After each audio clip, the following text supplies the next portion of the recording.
Okay, will the 2021 Rugby League World Cup take place on time? And that's a very interesting question, and it's a question I've been pondering with a lot of live stream questions that I've asked about the Rugby League World Cup next year and its feasibility. Several things have to fall into place, in my view, for it to take place on time. We cannot have any more lockdowns in the sense of complete national shutdowns. We have to obviously avoid the Football League, the Premier League, Rugby League, and Rugby Union going into suspension of play at any point between now and this time next year. Obviously, we cannot have another 2-3 month sporting shutdown. That just doesn't make the Rugby League World Cup feasible on an organisational point of view to play the tournament. At the same time, we also need fans in attendance, and as what we found out this week, fans at the earliest will be allowed back in at some point in March. So 6 months before fans are allowed back into stadiums at the earliest. That's an approximation. Could be sooner. It could be January. Anyway, any time between January and March. The next 3 to 6 months will be interesting to see if we get fans back into stadiums. A lot of sports are pushing for January because they won't survive. And that's crucial as well, is how the sports at club level come out of this. Because obviously you need the players to be match fit. Not just fit, but match fit. If they're not match fit, that increases the risk of injury.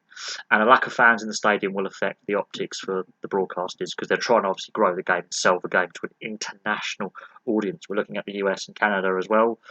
There's ideas to grow the game in North America. There's ideas to grow the game across Europe.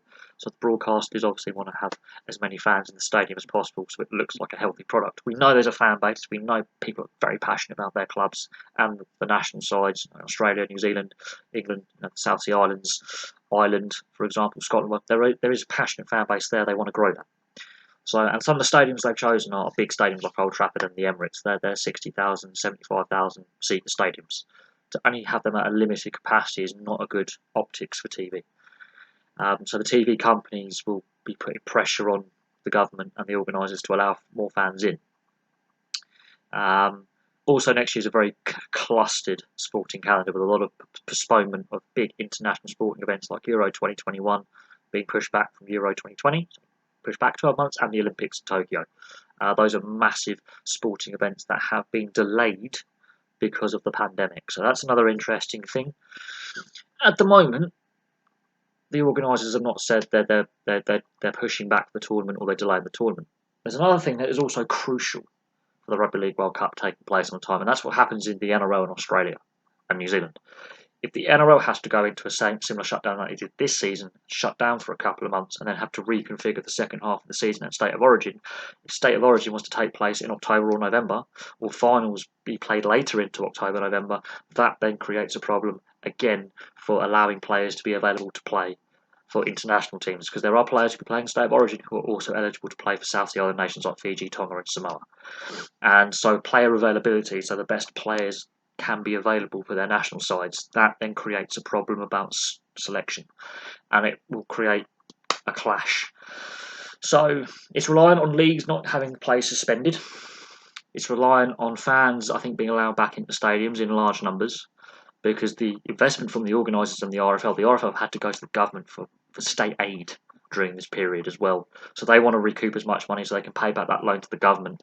Otherwise, they're going to rack up debts. This needs to be a profitable World Cup for the RFL in order for them to grow the game here in the UK, and it needs to be profitable for the organisers.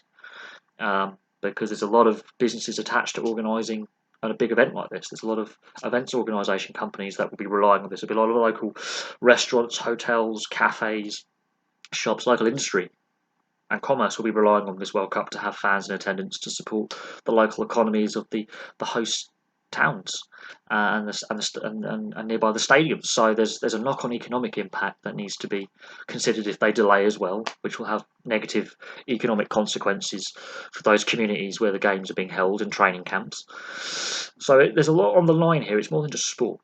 So we'll have to see what happens. At the moment, the organisers haven't released any statements saying they are postponing the tournament a year or so, but fingers crossed it takes place on time. But a lot of things have to align, and as I say, the earliest fans look likely to be allowed back into stadiums is some point between January and the end of March, so 3 to 6 months before fans are allowed back into arenas and stadiums, which will be interesting to see how quickly that process comes about, considering the government have suddenly backtracked on allowing fans back in from the first. So a lot of things have to fall into place, but at the moment, fingers crossed, the tournament does take place on time. And I do believe it'll be a brilliant tournament. It's some brilliant rugby league played, and it'll be very entertaining. And every match is shown live on the TV, so that's a positive. That in this World Cup, the BBC's got every game live and free, whereas in the last World Cup it was only England's games that were live and free on TV, which I think was a massive mistake in growing the game 3 years ago.